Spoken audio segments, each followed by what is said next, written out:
nós temos dois entendimentos principais. Qual é a origem da criação? Qual é a origem do mundo? E aí nós temos duas vertentes principais. A primeira é chamada de criacionismo. Acho que o reitor subiu aqui. Se puderem ajudar. A primeira é chamada de criacionismo. É a nossa visão. O nome já pressupõe. Tudo o que existe foi criado. A segunda vertente, ainda não chegou não. A segunda vertente é o evolucionismo.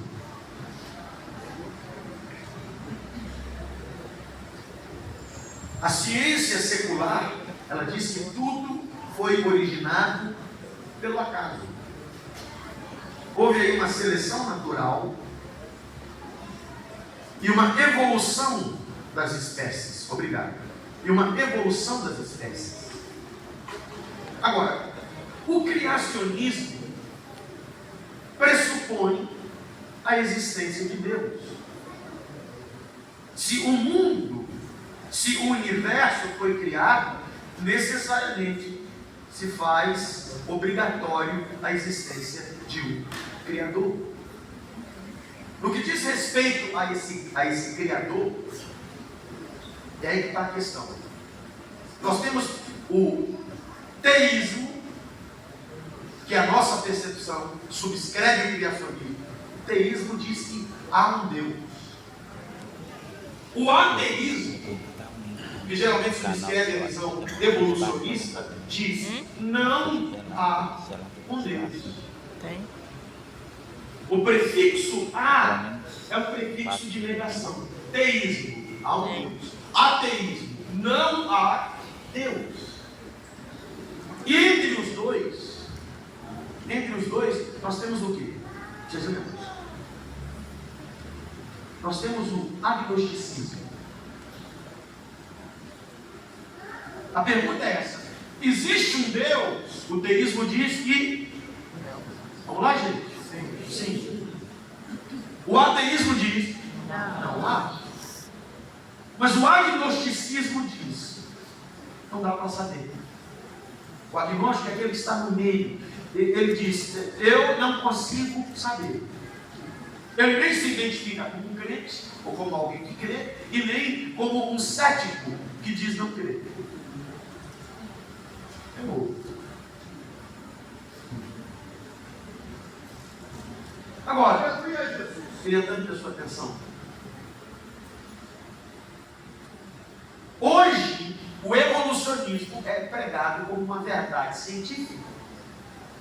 É apresentado nos livros de ciência como uma verdade irrefutável.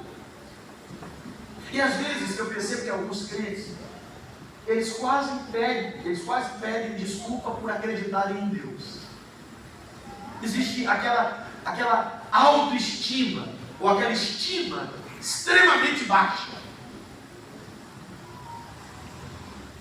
Eu disse na nossa igreja há pouco tempo atrás, quando você chega no ensino médio, ou na universidade, o índice de jovens que tem crises de fé é assustador. Porque ele chega lá e encontra um professor ateu militante, que é aquele cara que não se contenta em não crer, ele também quer que você não creia, e ele é extremamente bem preparado.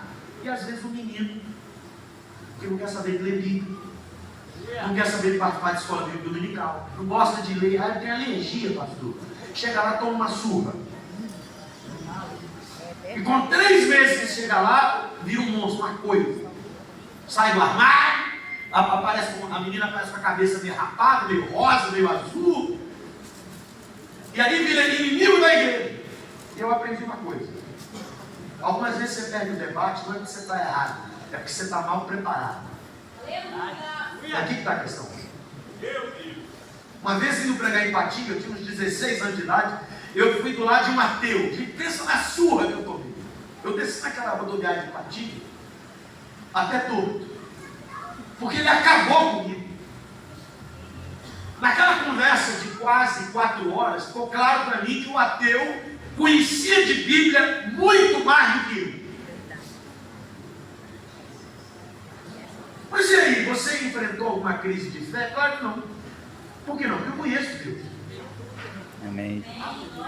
Eu conheço Ele, eu sei quem Ele é. Aleluia. Glória a Deus. Mas gente, eu desci arriado, mas desci bravo, desci macho. Eu disse assim, nunca mais. Meu sonho é topar com aquele cara de novo. Olhem por mim. Mas eu tomei uma surra. O que o teu professor militante de filosofia não vai te contar, que ele não vai te falar, é que as mentes mais brilhantes da história da ciência eram crentes. Glória a Deus. Eu vou te dar um para casa.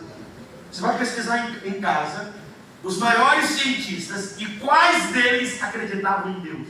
Quando você fala, vou dar um exemplo, quando você fala do maior cientista ou da mente mais brilhante da história, tem que debate: Einstein ou Isaac Newton. O que não vou te contar é que o senhor Isaac Newton era crente. O que certamente vou esconder de você é que ele escreveu mais sobre a Bíblia do que sobre física. Não vou te contar. O que eles não vão te dizer é que ele escreveu um comentário de Daniel. Pastor, isso, Daniel dá pano para manga ou não? E ele escreveu um comentário do livro de Daniel. Agora ouça. Ouça. O design inteligente costuma ensinar que as digitais de Deus estão por toda a criação. O evolucionismo diz não, isso é resultado de seleção natural, né? A lei do mais forte, de um filtro que a própria natureza produz. A Bíblia diz não. A Bíblia diz não. A Bíblia diz assim: no princípio criou Deus o céu e a terra. Aleluia. Quando alguém me pergunta assim: você acredita em alguma explosão na criação? Eu digo, claro que acredito. Explodiu, vai tudo. Quando a palavra saía da boca de Deus dizendo haja, não tem como não explodir.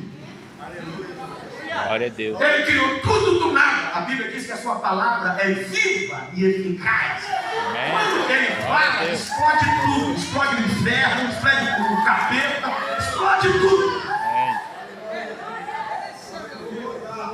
Glória a Deus.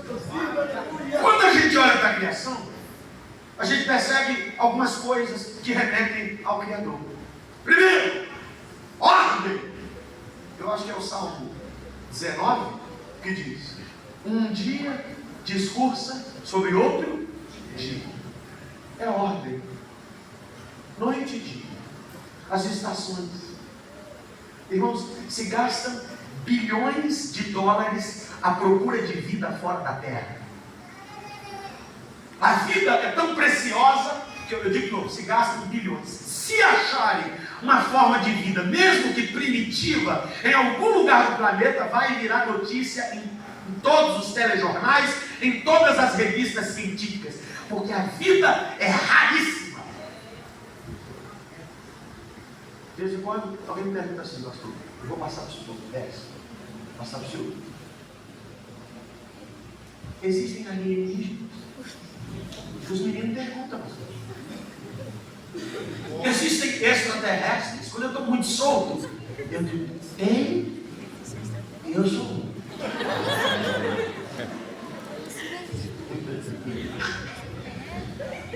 E eu digo assim: e tem mais, daqui a pouco eu serei abduzido. A minha Bíblia chama de arrebatado. Aleluia. Glória a Deus. Aleluia. E eu digo mais: se prepare que a nave mãe vai descer. A nova Jerusalém que desce do céu, da parte do meu Deus. Aleluia. Agora, quem geralmente acredita? Tem alienígena? O principal argumento, tá bom, mesmo. O principal argumento tem a ver com a extensão do universo. O que eles dizem? Queria tanto prestar atenção. Eles dizem assim: o universo é vasto demais. O universo é vasto demais para ter apenas a terra como lugar de vida. Eles dizem, matematicamente falando, é improvável que o universo só tenha a terra habitada. Para eles, é grandioso demais. A falha deles está no fato de que, ouçam, a luz da Bíblia, o objetivo da extensão do universo, do cosmos, o objetivo do universo não é agregar apenas a terra e seres humanos. Esse não é o objetivo. É claro que não. O Salmo 19 que eu citei diz assim: os céus revelam a glória de Deus. Glória a Deus. Você vai entender. Glória a Deus. De fato, se o universo foi criado para ter vida apenas na Terra, como se a Terra fosse o centro de tudo, a razão do universo realmente é grande demais.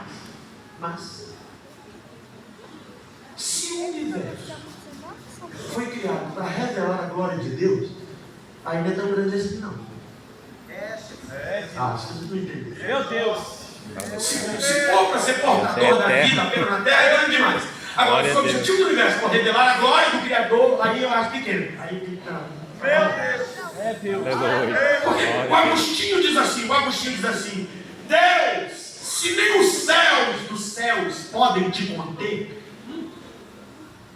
Você entendeu ou não? Glória a Deus. Glória a Deus. Aleluia. Os céus dos céus podem conter a glória de Deus? Meu Deus, não. Pode não. Aí pergunta assim, se os céus dos céus não podem te conter, quando tu entras no universo, para onde vai a parte que de ti sobra? É Deus. Aleluia. Entendeu? Não vou seguir então. Aleluia. Ele é grandioso. Por que ele criou o universo, as estrelas, galáxias e tudo isso? Porque ele dotou o homem de inteligência. Aí ele diz, construam os aparelhos mais modernos que vocês puderem e olhem para o céu, vejam a minha majestade, vejam a minha glória, vejam o meu poder. Glória a Deus. Aleluia. Aleluia, Jesus. Agora se ajeita no banco. Ajeita no banco porque apagou a régua. Tudo isso, Jeová pincelou com a voz. Meu Deus. É o nosso Deus. É o nosso Deus. Nosso Deus cria falando. Aleluia. Oh, Deus. Aleluia. Os ídolos lá fora precisam ser carregados em procissão. Se cair, cai e quebra. Meu Deus cria e sustenta tudo com o poder da sua palavra. Aleluia. Glória a Deus. Aleluia. Oh, Deus maravilhoso. Aleluia. Mas aí a Escritura diz, Glória a Deus. não satisfeito. Cadê o pessoal que gosta de viajar? Vou reformular mesmo. Cadê o pessoal que tem dinheiro para viajar? Olha aí. Onde vocês têm o número 027. Ô, gente, as paisagens são tão deslumbrantes. É, sim. Até a Lagoa da Pampulha, dependendo do ano, é bonito. Faz assim, Deus dá leão, dá para nadar lá. Vai ver. Mas o fato é, ouça, o fato é, há uma beleza exuberante na criação, não satisfeito. A Trindade está reunida. E Deus o Pai diz assim, façamos nós o homem. Vai longe. Já criou isso tudo. As galáxias, as estrelas, os animais, os vegetais, as máquinas, as florestas, as cachoeiras, tudo foi criado pela sua palavra. Não satisfeito, ele diz, eu farei melhor. Ele diz, façamos nós o homem, conforme a nossa imagem. Oh, glória a Deus. Aleluia, Jesus. Veja como o evolucionismo é bonito. Veja se você consegue lidar com isso. O evolucionismo diz que você veio de lugar nenhum, está aqui por coisa nenhuma e está indo para lugar nenhum. Sabe como é que isso é especial? Você é nothing vezes nothing. Você é nada vezes nada. Mas o livro não. O livro diz outra coisa. diz que você é diferente, primeiro no projeto. Você é diferente no projeto. Glória a Deus. Quando se trata de você, o Eterno diz assim: eu vou fazer conforme a minha imagem, conforme a minha semelhança. Glória a Deus. Nem os anjos, nenhum animal, nenhum vegetal, ninguém tem essa imagem. Mas o homem é portador da imagem divina. Glória a Deus. Aleluia. Glória a Deus. Agora, o que é esse negócio de imagem e semelhança? O que será que é isso? A mãe, às vezes, para consolar o menino, sofre bullying na escola, orelhudo, barrigudo, cabeção, esquisito. A mãe diz assim: ô meu filho, você não é feio não, porque você foi criado na imagem e semelhança de Deus. Oh, glória a Deus. Aleluia. Não tá guardando, não, tá bom. Glória a É Deus. Deus. A sua mãe é linda. Tem um ditado que diz que a mãe não tem filho feio, mas tem. Gente, eu casei. Se eu venci, você vencerá. Amém. E ela que não está aqui hoje, você como é que ela é bonitona? Eu venci. Que feio existe, Mas não devia ser eterno. A sua mãe, apesar de bem intencionada, a evidência dela é ruim. Eu preciso dizer. Porque imagem e semelhança não tem absolutamente nada a ver com aparência física. Uma das revelações mais extraordinárias que foram feitas nas Escrituras acerca de Deus e da sua natureza foi feita pelo próprio Cristo na beira do poço, quando ele diz: Deus é Espírito. Deus não tem forma, Deus não tem mão, Deus não tem boca, Deus não tem pés. Ah, mas a Bíblia fala da mão, da boca de Deus, é linguagem antropomórfica. É Deus usando a linguagem do homem para falar ao homem de si mesmo. Mas ele não tem forma, Deus é Espírito. Aleluia. É por isso que quando ele se manifesta, a teologia usa uma palavra apropriada: teofania. É quando Deus toma uma forma. Mas não é uma forma definitiva. Deus não tem como. Agora, se imagem e semelhança não são atribuições físicas, do que se trata? Atributos morais. Veja. Só o homem é dotado de consciência e autoconsciência. Eu sei que hoje parece que a vida animal vale mais do que a vida humana. O menino tadinho não pode quebrar um copo. O marido não pode botar fogo na ponta do pano de prato, porque ela vira uma arara. Agora o Totó caga tudo, come tudo, quebra tudo, rebenta tudo, e ela nem veio. Dá um tapa na orelha do menino ali na rua pra você ver se fazem alguma coisa, não fazem nada. Agora, fala, sai do cachorro pra você ver se os pais de pé não te arrebentam. Uma inversão de valores. É gente que diz assim: eu prefiro gente do que bicho. Nós vamos mandar para a Amazônia, para a onça de comer.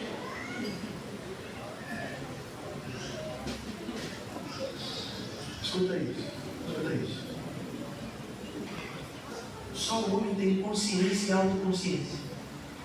Consciência é saber que o outro existe. É a capacidade de olhar para fora de si mesmo. Autoconsciência é a capacidade de se sondar. Eu existo. O salmista Davi conversa com a sua própria alma. Ele diz: por que te abates, ó minha alma? Autoconsciência. Gente, um cachorro nunca acordou de manhã dizendo assim: eu existo.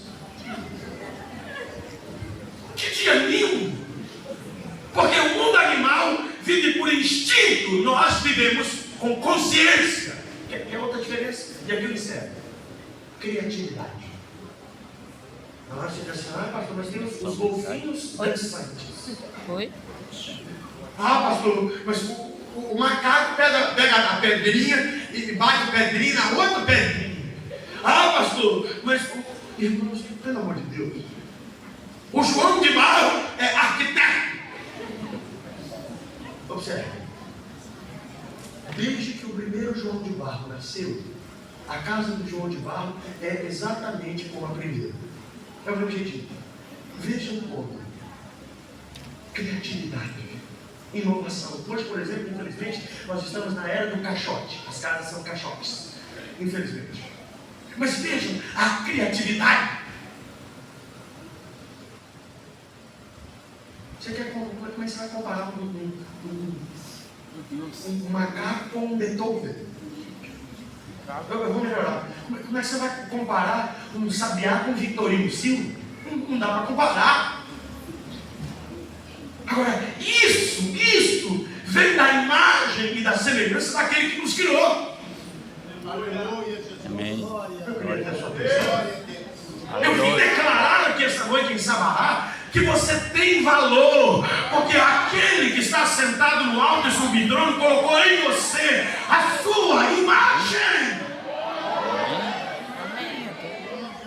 É porque meu dedo Mas eu preciso te alertar.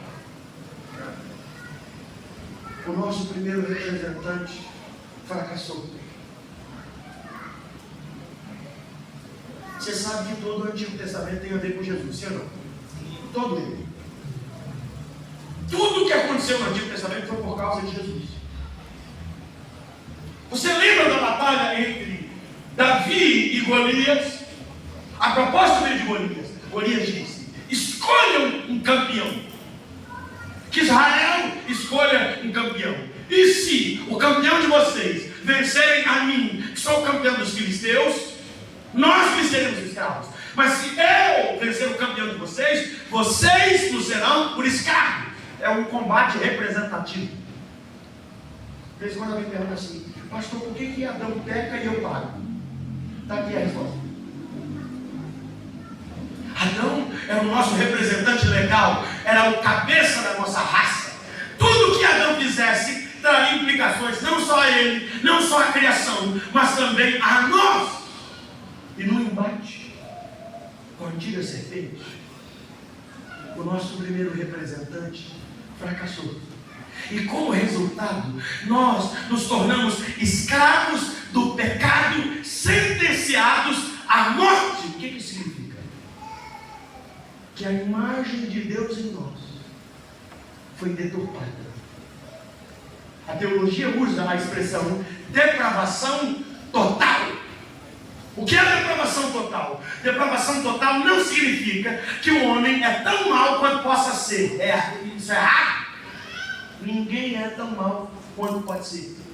Por quê? Porque há uma graça restritiva. O que aconteceu com o faraó foi que esse freio... Irmãos, medita comigo um minuto sobre o faraó. Esse cara viu o dedo de Deus fazendo o Egito tremer. E mesmo assim, ele se recusou a ouvir a voz de Deus na boca de Moisés. Até que a graça restritiva foi removida. E ele foi entregue ao ápice da maldade do seu próprio coração.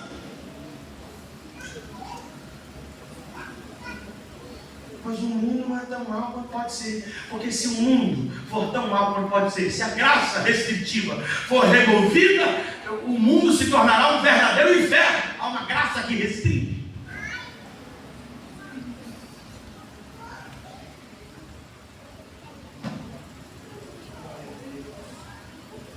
Porque a igreja ainda está na terra. Amém. E junto à igreja, o Espírito de Deus. O sal da terra e a luz do mundo ainda está aqui, a igreja. Amém.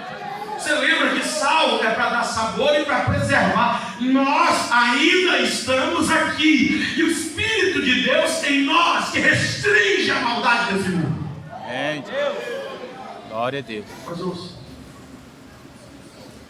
depravação total não significa que o homem pode ser tão mal, ou é tão mal quanto pode ser. Mas significa que o homem como um todo foi afetado pelo pecado. O homem é composto de corpo, alma e espírito. A depravação total diz que o homem inteiro foi afetado pelo pecado. O problema do pecado não está só na carne. Isso é filosofia grega e não revelação bíblica. Se o problema do homem fosse apenas no corpo, bastava bater as botas, enterrar e a alma estava salva. Mas o pecado atingiu o homem integralmente. É por isso que o homem precisa de redenção total. É por isso que na escatologia bíblica há um espaço para o corpo. O corpo será ressuscitado e restaurado, transformado.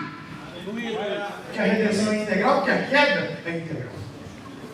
Agora, de novo, Adão, o nosso representante, como naquele embate entre Davi e Golias, fracassou e nós nos tornamos escravos do pecado. Gente, não é verdade que às vezes a gente fica impressionado com o homem nos seus dois extremos? Primeiro, não é verdade que algumas vezes nós ficamos impressionados com a bondade ou a capacidade para o bem que o homem tem? Geralmente nas tragédias, a solidariedade e a bondade do homem se afloram. Ou não? Vocês lembram da tragédia do Rio Grande do Sul? Carretas, aviões, doações do Brasil inteiro. As pessoas sensibilizadas, às vezes nessas tragédias, nessas calamidades, a bondade humana se aflora. Mas ouçam, o mesmo homem, capaz dos atos mais benevolentes, é o mesmo homem capaz das maiores e mais terríveis atrocidades. No mesmo contexto. Enquanto alguém mandava donativos, enquanto alguém escapava para salvar a vida, casas eram invadidas e saqueadas. Oportunistas, mau caráter, entravam nas casas e roubavam aquilo que havia restado. No mesmo contexto. Mulheres e crianças estavam sendo abusadas em abrigo. Aqui está o homem. Há nele ainda uma centelha de bondade. Mas os sinais da queda são evidentes. É por isso que eu discordo totalmente daquelas musiquinhas de fim de ano, de Natal. Aquelas dançantes, das estrelinhas, que falam de bondade. Né? É aqui que eu arrumo confusão com um coach que diz: a resposta está dentro de você, o segredo, a força está no seu interior. Se existe alguma força no interior do homem natural, é o pecado, que precisa ser morto e crucificado com Cristo. Amém. Glória a Deus. A resposta não está dentro de você. A resposta veio morar em você quando o Espírito Santo fez no seu coração sua residência. Glória a Deus. Glória a Deus. Aleluia.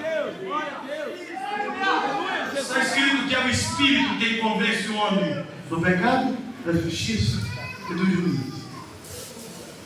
É aqui que está a diferença do homem natural para o homem convertido. O homem natural faz de seus pecados status em rede social. Ele sai da festa de casa e coloca assim: bebi até cair. Esse é o homem natural. O homem espiritual, como é portador do Espírito, ele tropeça isso aqui, ó. Isso aqui. Às vezes fala um pouco mais alto, um pouco mais grosso. O Espírito Santo faz assim: olá, eu estou aqui. Eu fui pregar no bairro industrial no ano passado, no congresso de jovens também. Estava lotado igual a primeiro, e o trânsito não fluía, o carro vai, não fluía o carro, o negócio não ia. Aí eu dei seta para entrar à esquerda, estacionar, estava parado. Mas aí eu dei a seta para entrar na esquerda, estava cheio, eu falei: está cheio lá. Aí dei seta para entrar na direita. Eu prometo para os irmãos que o trânsito não estava fluindo. Foi o suficiente o motoqueiro atrás gritar assim: decide! Cheguei, abaixei o vidro na hora e respondi assim: eu vou para onde eu quiser. E eu assim, bem na porta da igreja, tinha duas jovens recepcionando. Uma olhou para o outro e falou assim: ó, pastor chegou!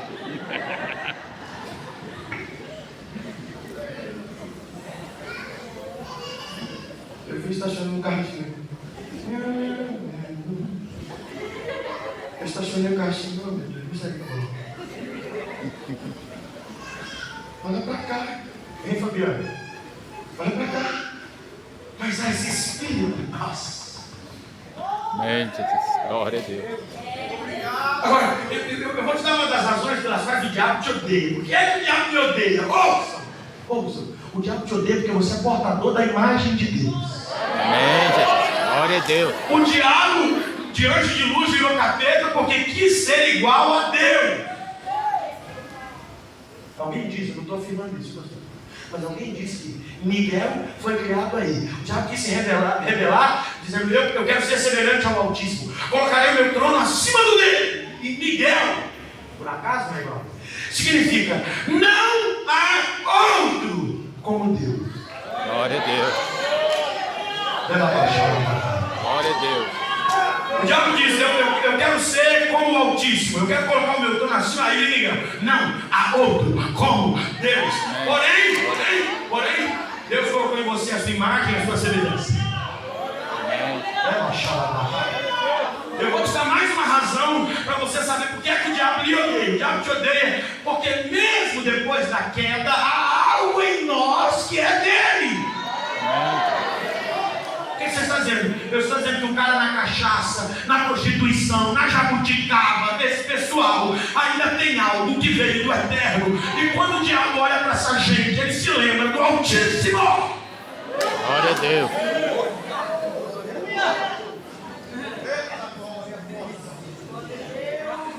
Agora eu tenho uma notícia tão boa para te dar. Tão boa.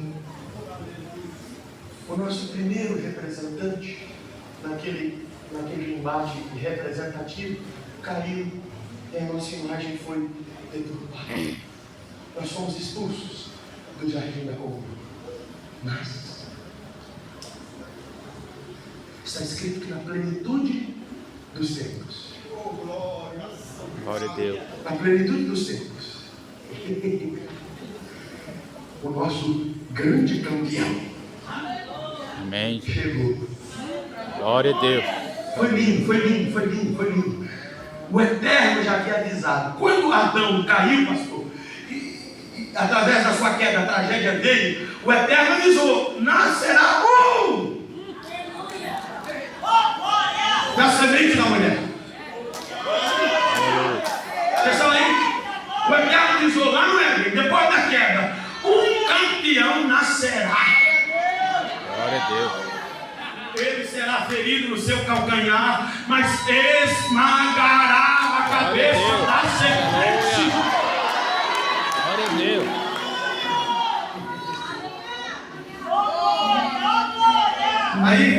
Aí, o anjo Gabriel visita a menina Maria. Alguém disse que ela tinha, não estou afirmando também não.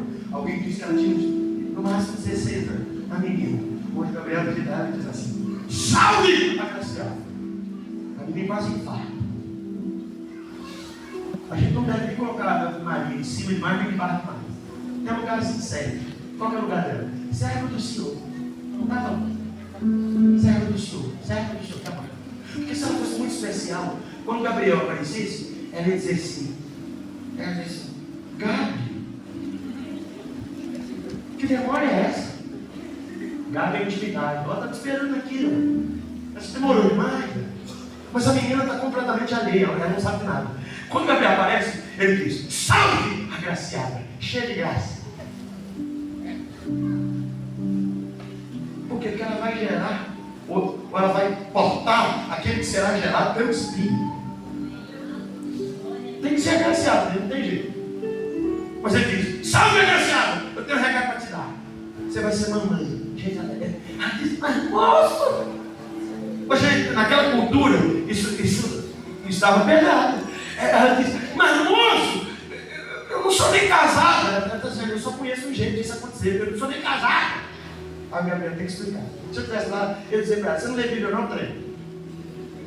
Está escrito lá, está ler a Bíblia, filho. Está escrito lá, na semente da mulher, e não na semente do homem da mulher. Mas Gabriel explica: a sombra do Deus Todo-Poderoso te cobrirá. Aleluia. Você será cheio do Espírito Santo. Porque o que vai nascer de você será o Salvador. Amém. Glória a Deus. Eu vou parafrasear para você: o esmagador da cabeça da serpente está chegando. Aleluia. Glória a Deus. Glória a Deus. Ele vem aí. Glória a Deus. E o nosso campeão, antes de começar o seu ministério terreno, ele vai passar pela mesma prova representativa. Que é o negócio da Bíblia. O apóstolo Paulo diz: assim como o pecado e a morte entraram no mundo por um homem, por um só homem veio o perdão e a vida. Amém. Não tem Mateus capítulo 4, a tentação de Jesus? É a cena do Éden que se repete. O nosso grande campeão passa lá pelo mesmo caminho. Meu Deus. Mas para ele foi um pouco mais difícil. Ele disse: agrava isso aí que é pouco. Então, que água lascada. Veja a diferença de Adão para Cristo. Adão caiu no jardim. O meu campeão foi tentado no deserto. Glória a Deus. Adão tinha companhia de Eva. O nosso campeão estava só. Adão estava cercado de flores e frutos. O nosso campeão teve fome. Adão estava cercado de animais. Ele estava entre as feras. Mas ouçam, no território do inimigo, ele venceu a Satanás, dizendo: está escrito.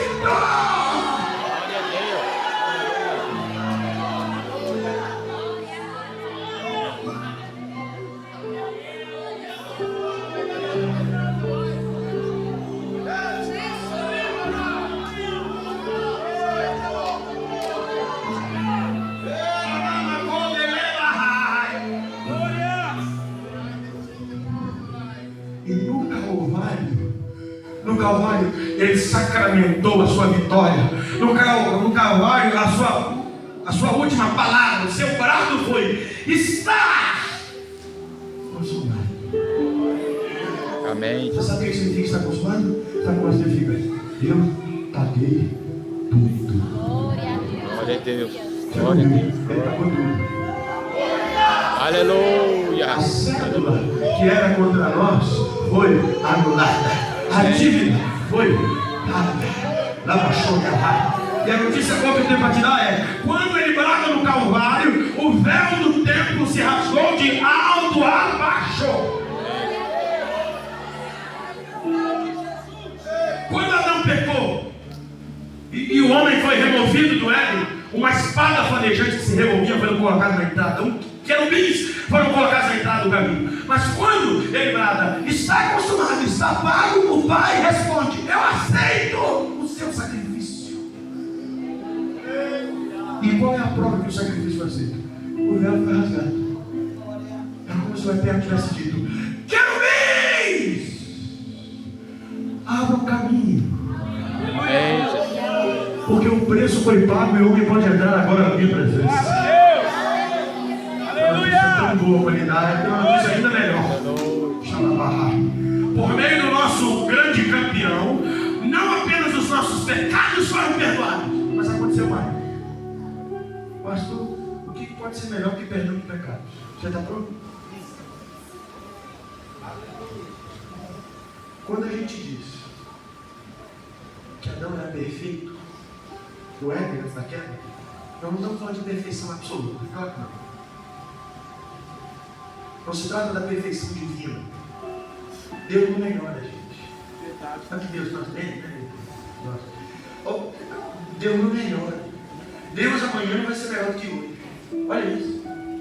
Deus não melhora num sentido, porque ele já é perfeito. Se ele melhorasse hoje, significaria que ele não era tão perfeito como ontem. Então, ele é imutável. Glória a Deus. Mas quando a gente fala da perfeição do homem, é que o homem era sem pecado, mas o homem poderia regredir ou progredir. E com a queda, ele regrediu. Mas o nosso grande campeão, ele não só nos perdoa. Aleluia, Deus. Sou glórias. Eu não vou só justificar você, não. Deus, poderoso. Você vai ser adotado. Glórias. Amém. Glória a Deus. Glória a Deus. Aleluia, Deus. Vem dizer assim: não, eu perdoo, mas vai caçar sua turma. Não tem quando a gente diz assim: ó, eu perdoo, mas nem ver que está de um. É perdão divorciado de reconciliação. Mas ele não apenas se contentou em perdoar, como ele disse assim: vou te fazer parte da minha família. O que você está dizendo? Eu estou dizendo que o nosso campeão, ele nos leva a um patamar superior àquele de Adão no Éden. Amém.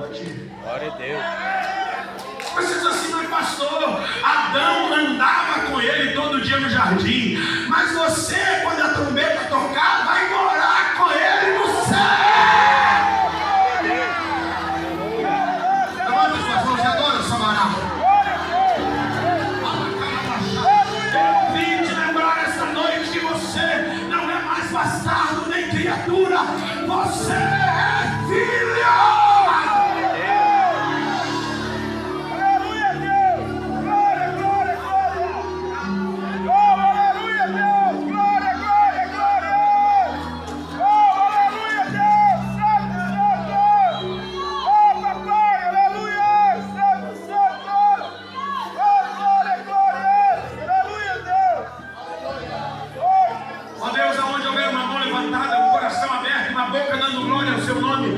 Sopra neste lugar a brisa da tua glória agora.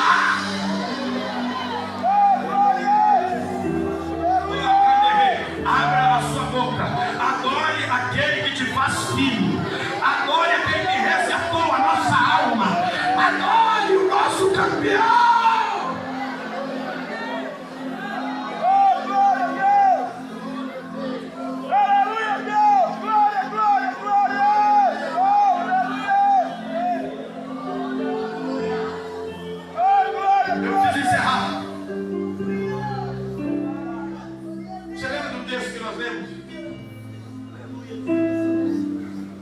Você lembra do texto que nós lemos? Vê se você compartilha. Eu vou jogar a palavra. Vê se você compartilha da euforia. Que tanto tem a sua atenção nessa reta final. Vê se o irmão compartilha. Da euforia do apóstolo João. Olha o que ele fala. Capítulo 3, verso 1. Vede! Oh, gente, o vovô João, ele está muito empolgado. Ele diz assim: vede com grande caridade nos tem conceitos do Pai, que fossem chamados filhos de Deus. Aleluia. Você está percebendo a euforia do João? Amém. Ele diz: nós fomos feitos. Aleluia. Glória a Deus. Aleluia.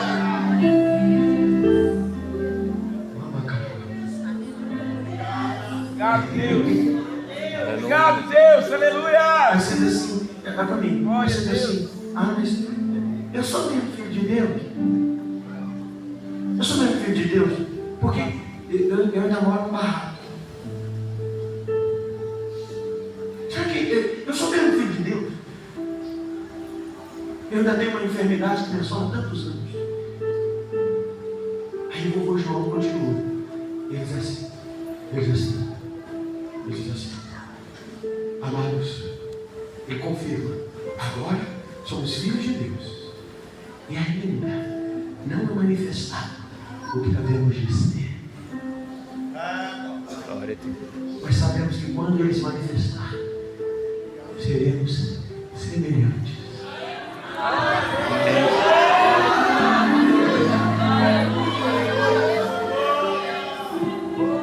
Te ajeita na cadeira. Te ajeita na cadeira, é sério? Ajeitar na cadeira. Perguntou. Eu quando fui namorar minha esposa, assim, desprovido de beleza, a gente tem que ter criatividade. Tem gente que é feio e devagar.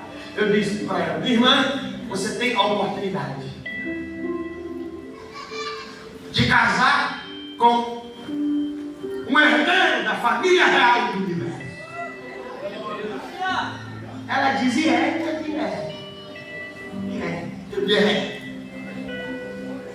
eu sou herdeiro da família real do universo. Glória a Deus. Mas com essa lata, o pessoal falou hoje com essa skin, né? Está escrito? Olha lá dentro. Com essa skin, sim, desse jeito aqui, por enquanto. Porque quem me viu passar não prova. Meu Deus. É Deus. Aleluia. Eu disse para ele: tem mais. Como membro da família real do universo, eu preciso realizar. Eu tenho uma herança bilionária. Mas eu disse sério, com a bichinha que ele está. Eu disse: eu tenho uma herança bilionária. Eu disse para ela: eu não posso sacar essa grana toda agora. Seria que o pessoal não leva a sério. Parece que eu estou contando mentira. Não. Pois é, eu disse para ela: eu só não posso sacar essa grana toda agora. Mas eu posso fazer pequenos saques.